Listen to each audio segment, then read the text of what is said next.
Raw TV. I am not black.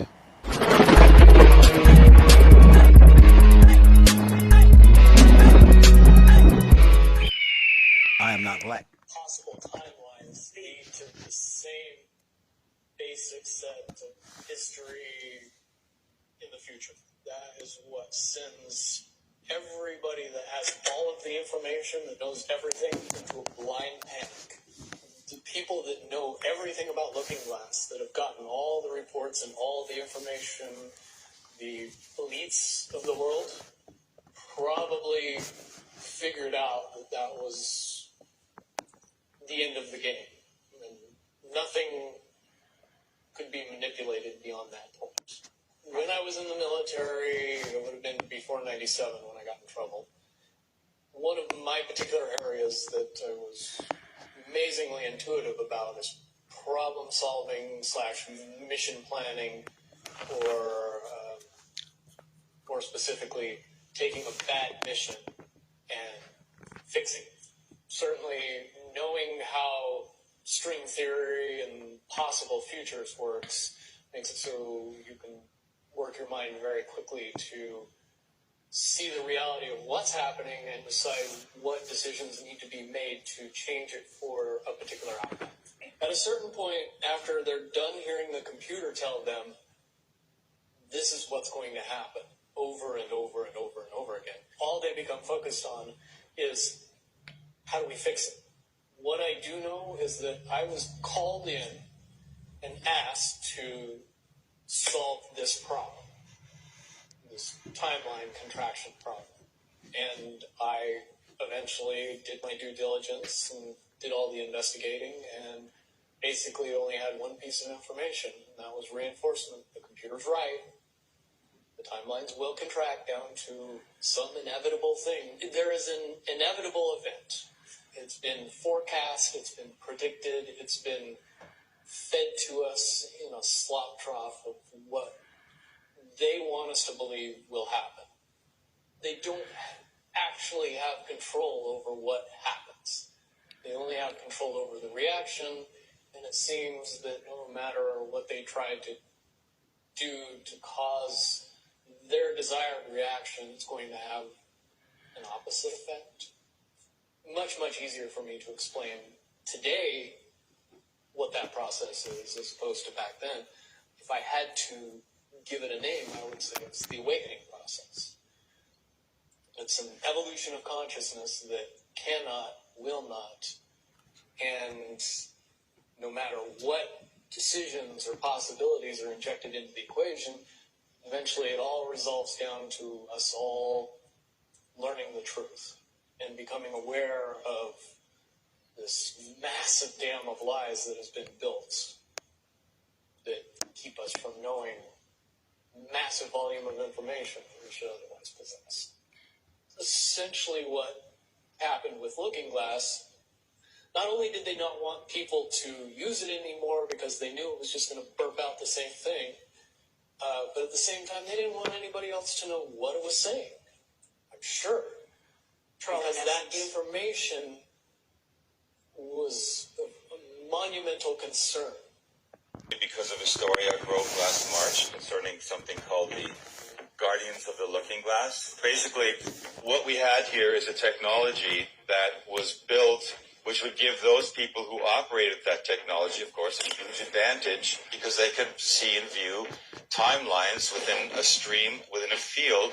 You know, the awareness of this technology came to us through a certain whistleblowers, and one of them was a guy by the name of Dan Burish, who went into some detail about how that technology was acquired. It starts at the end of the Second World War. It was the first time that the United States ever came into contact with certain ETs, you could say, who began appearing over the skies of the United States. And their appearance, again, was accompanied by crashes and captures of both the craft and the pilots piloting that craft. And it leads directly to the formation of the breakaway civilization, that which was created by one ultra secret society that was called Majestic 12. They who have ultimately come into possession of the Looking Glass material and time travel and other technologies ever since. So between 1947 and the early 50s, there were a series of crashes that took place, not just one, and they started the whole back engineering process. And they also had captured extraterrestrial beings. And the Looking Glass has ended up in S4, Area 51. The program out at Area S4 consisted of 3 projects: Project Galileo, Project Sidekick, and Project Looking Glass. Project Galileo dealt with gravity propulsion. Project Sidekick dealt with a beam weapon that had a neutron source and was focused by a gravity lens. Project Looking Glass dealt with the physics of seeing back in time. What they really discovered, in principle, is that the ETs are not really truly ETs. They're us from the future. They called them J-rods. A long period of introduction into meeting, say an ABE, an alien. I call him J-Rod. Of course, that's what they called him, but that wasn't his, I don't know if that was his real name or not. That's the name that the linguist gave him. It's Elu J-Rod. Came from Zeta Reticuli, which is what we are going to colonize in the future. And they traveled back 52,000 and 45,000 years respectively.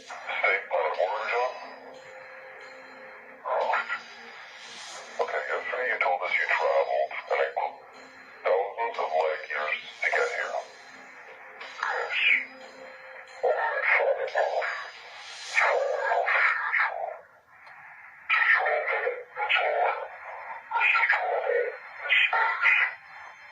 So you're human.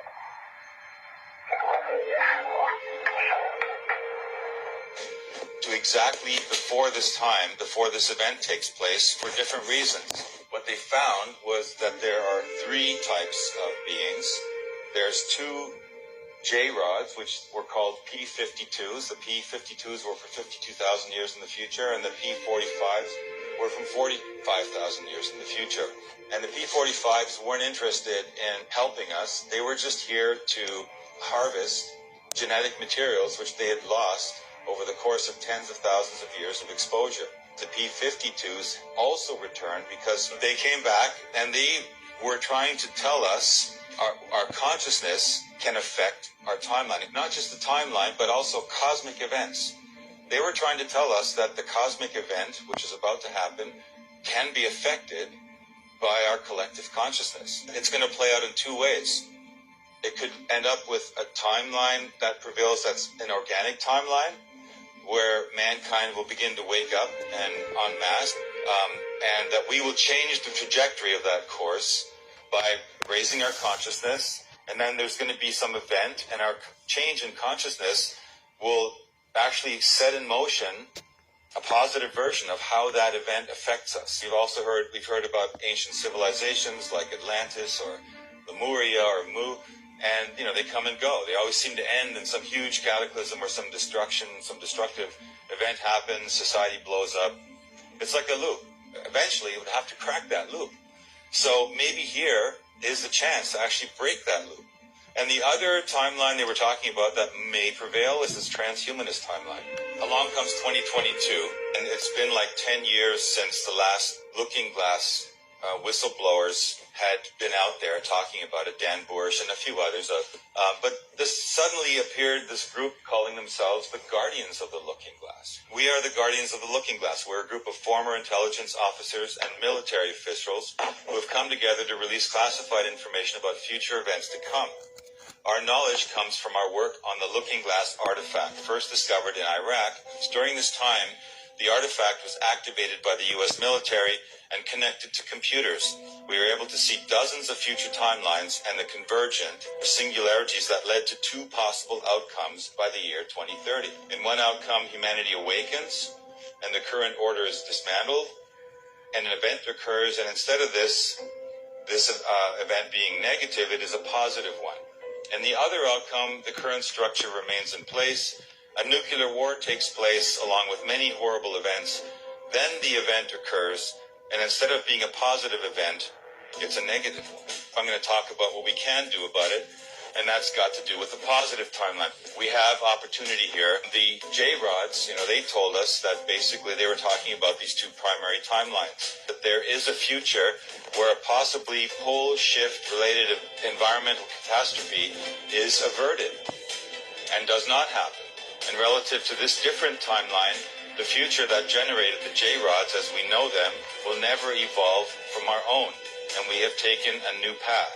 So in this timeline, which also the Guardians saw, there is a probability of that happening. And so they talk about that as well. If the post-global pole shift environmental catastrophe does not occur, the benefits could be to alternatively produce a human consciousness, liberating evolutionary leapfrog, and a level of enlightenment among the masses that will produce a new set of future timeline trajectories that will compassionately steer the course of humanity into a virgin future of untold beneficial futures and heights, and in fact fulfill the original evolutionary directive to evolve consciousness of humanity to its optimum potential as future creative agencies in the universe. These messages that we got from these J-Rods decades ago are trying to reinforce that idea, and now we're starting to, maybe the reason this came up now is because we're kind of at that last moment where we could make it happen.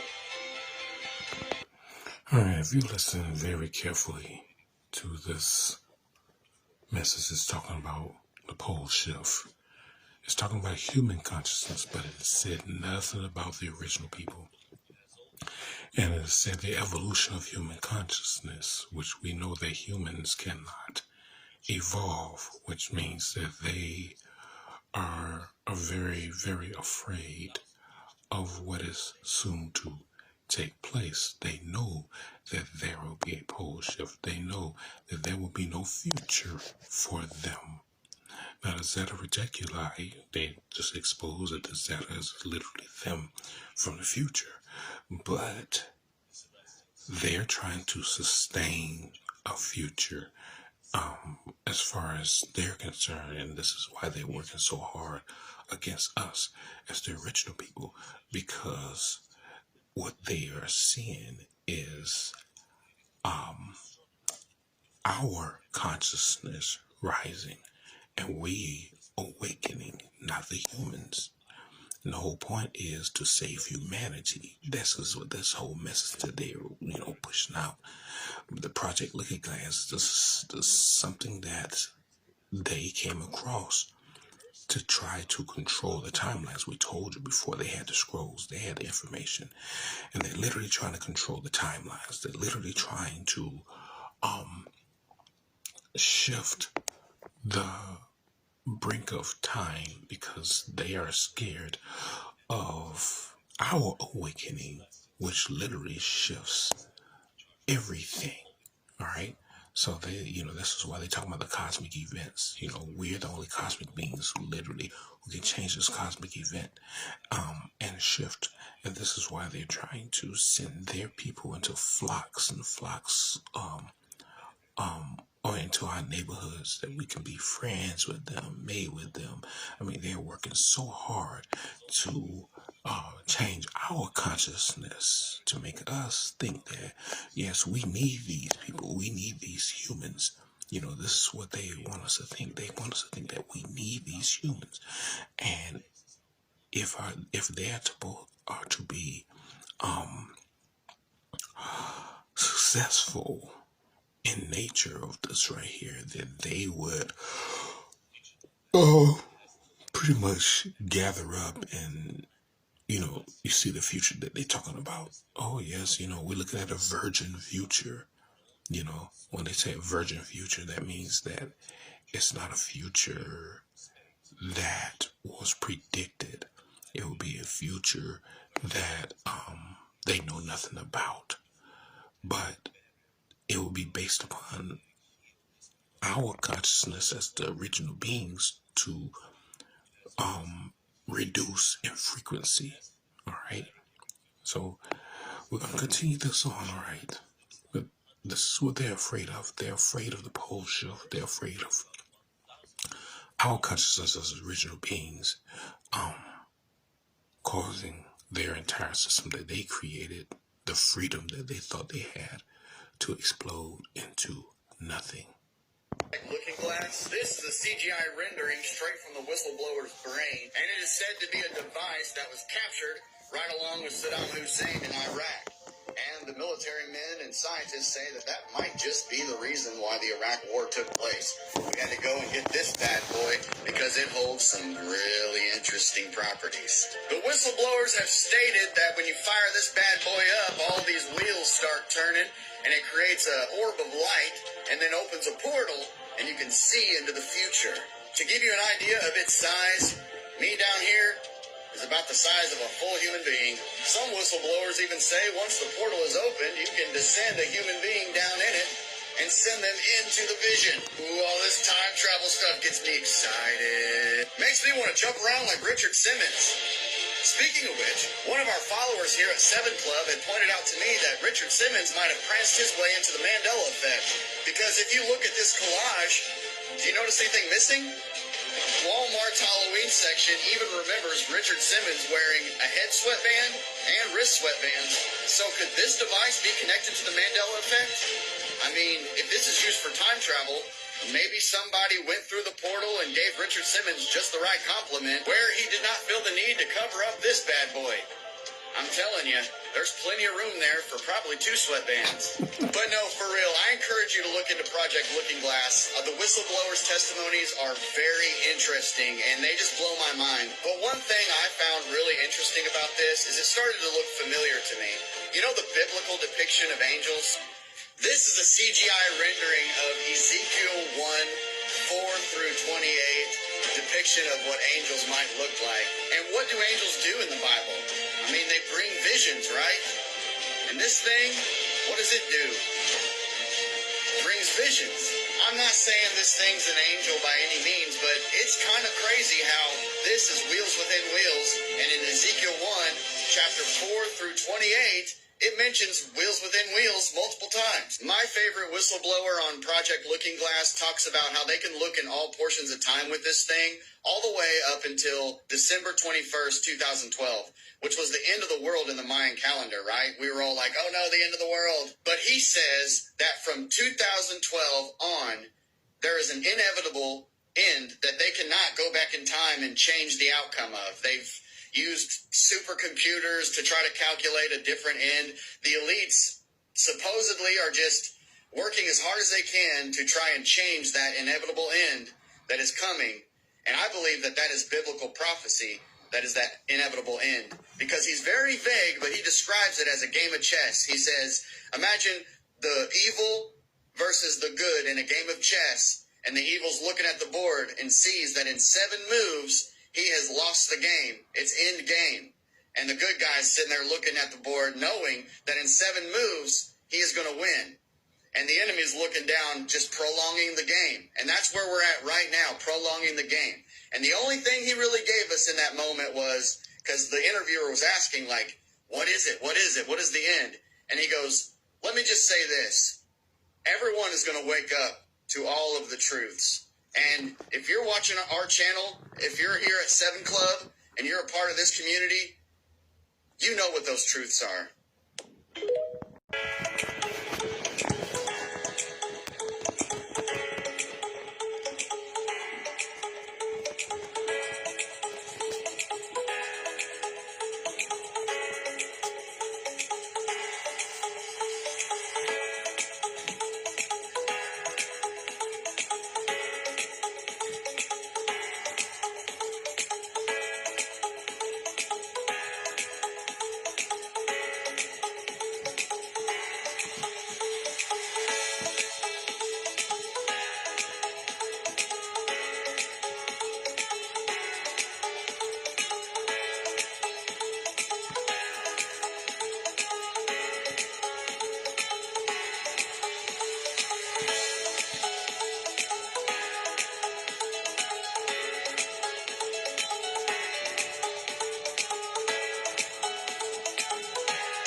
This is from the movie Contact.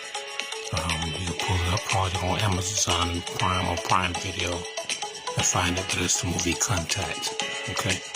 Project Looking Glass. And this is just my take on it. I don't know everything, but it looks like they created this machine that could see into the future, and no matter what information they put into it, all it does is show them their ultimate destruction and demise. And when I say them and they, I'm talking about the 1% of the 1%. They are not in control, and they have no power. All they can do is attempt to manipulate. But no matter what, the looking glass, whatever it is, keeps showing them that they lose in the end. So it's as though two chess masters are sitting at a chess table, and they both look at each other and realize it's checkmate in 7 moves. The only thing the loser can do is prolong the game. You will change your whole reality of life as we know it. I remember when we first met. You didn't know who you were yet. I didn't know who I was. We grew up together.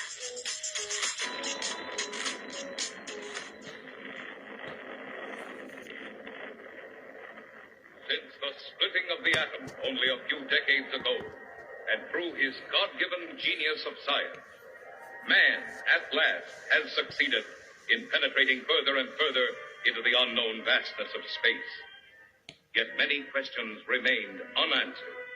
What is his Earth in relation to the inconceivable number of other worlds? Could there be life similar to our own on other planets? Could their intellect have reached a scientific level far above man's dreams? What then will the future reveal if this story you are about to witness is only the beginning? Let me put it in terms that it's easier for me to say and not have to go into the details of how I know, but just that I know. I'll present it to everybody very simply. What could be so important at Area 51 that would require the level of secrecy that is in existence around that facility? One of the caveats that I do have some personal information that I did get personally involved in was some information that had to do with the Stargates and Looking Glass.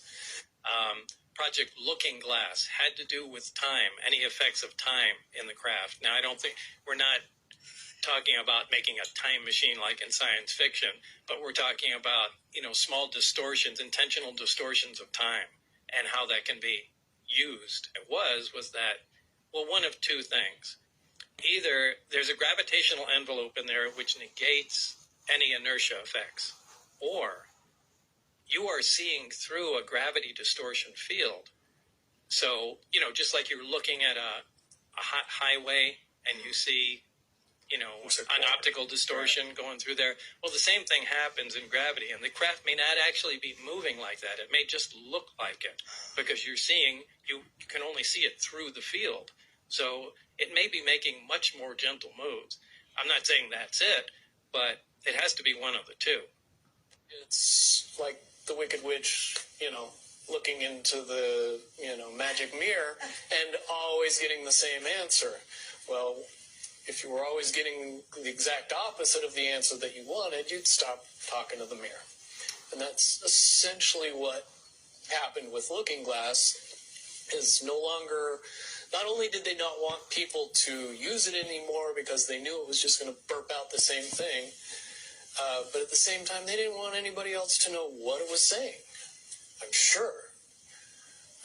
Because that they would lose control. Because that information was of a monumental concern when I was in the military about how to prevent this inevitability. Now, at first, I thought it was end of the world. Now I see end of the world as end of their world. It's an inevitable event. It's been forecast, it's been predicted, it's been fed to us in a slop trough of what they want us to believe will happen. But they don't However, they don't actually have control over what happens. They only have control over the reaction, and it seems that no matter what they tried to do to cause their desired reaction, it's going to have an opposite effect. Interesting. Now, it's much, much easier for me to explain today what that process is as opposed to back then. But if I had to give it a name, I would say it's the awakening process. It's an evolution of consciousness that cannot, will not, and no matter what decisions or possibilities are injected into the equation, eventually it all resolves down to us all learning the truth and becoming aware of this massive dam of lies that has been built that keep us from knowing massive volume of information that we should could convince everybody out there that